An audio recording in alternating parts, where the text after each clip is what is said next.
Tonight, Russia is slamming the United States for the 18-month prison sentence ordered for Maria Butina, calling it politically motivated. The admitted Russian agent learning her fate in a Washington, D.C. federal court. CNN's Sara Murray has been doing a lot of reporting on this. Butina spoke for, about 5 minutes, pleading to be released, allowed to go back to Russia, but this federal judge wasn't buying it. No, she really wasn't. She sentenced Butina to 18 months. Butina's already been in jail for 9, so she's looking at potentially 9 more months behind bars. And, the judge said this was not just a simple misunderstanding by an overeager foreign student. This wasn't just a filing violation. She said that, what Maria Butina did, it was serious, it was sophisticated, it was dangerous, it could have jeopardized national security here in the U.S. And she pointed out that, look, this was all happening, Maria Butina's activities, at a time when Russia was trying to interfere in the U.S. elections.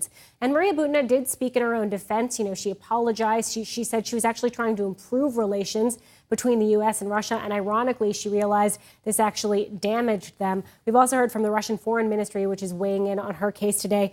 They said the charges and her sentence are politically motivated. They said the charges she faced were completely far-fetched and fabricated in nature. You had an opportunity to go behind bars to talk to her before the sentencing today. Tell us what she said. I did. I visited her a couple times in the Alexandria Detention Center under the agreement that I wouldn't use anything until after she had been sentenced. And, she was really looking forward, first of all, to going back to her hometown in Siberia. She said she didn't want to become a media darling or a television star. That's what happened to Anna Chapman when she went back, was sent back to Russia as part of the 2010 spy swap. And she also said this has been really difficult on her family. She's had to answer questions from her parents when prosecutors said she was trying to trade sex for access. They later walked that back. But she had to answer some awkward questions from her father when those allegations initially came out.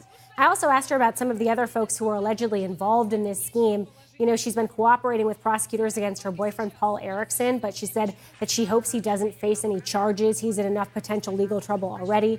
And Alexander Torshin, who is her Russian handler, she says he's basically cut her off entirely. All right, I'm sure you can continue to work this story for us. Great reporting as usual, Sara. Thank you very, very much.